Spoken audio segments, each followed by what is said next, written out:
నిరుద్యోగ యువత ఉపాధి కోసం రాజీవ్ యువ వికాసం పథకం ప్రకటించింది తెలంగాణ ప్రభుత్వం. ఎస్సీ ఎస్టీ మైనారిటీ కార్పొరేషన్ల ద్వారా నిరుద్యోగ యువతికి 3 లక్షల నుంచి 5 లక్షల వరకు సాయం చేస్తామన్నారు డిప్యూటీ సీఎం భట్టి విక్రమార్క. రాజీవ్ యువ వికాసం కోసం 6,000 కోట్లు వెచ్చిస్తున్నట్లు చెప్పారు. ఈ పథకం కోసం మార్చి 15 నుంచి దరఖాస్తులు స్వీకరిస్తామని చెప్పారు భట్టి విక్రమార్క.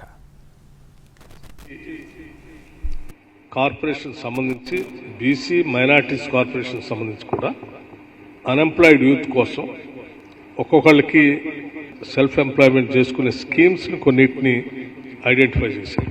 స్కీమ్స్తో పాటు ఒక్కొక్క స్కీమ్కి 3 లక్షల రూపాయలు తగ్గకుండా 5 లక్షల మంది దాదాపు లబ్ధిదారులకి ఉపయోగపడేటట్టుగా 6,000 కోట్ల రూపాయలతో రాజీవ్ యువ వికాసం పేరుతో రేపు 15 మార్చి 2025 నుంచి ఈ కార్పొరేషన్స్ అప్లికేషన్స్ ఇన్వైట్ చేస్తూ ఉన్నారు.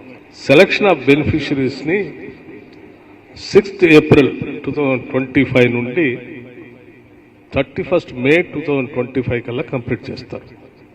జూన్ 2nd 2025 ఈ సెలక్షన్ని శాంక్షన్ లెటర్స్ని ఆ రోజు లబ్ధిదారులకు అందరికీ ఇచ్చే విధంగా ఒక యాక్షన్ ప్లాన్ గౌరవ ముఖ్యమంత్రి రేవంత్ రెడ్డి గారు తయారు చేసి వారు నన్ను మీ అందరికీ ప్రెస్కి బ్రీఫ్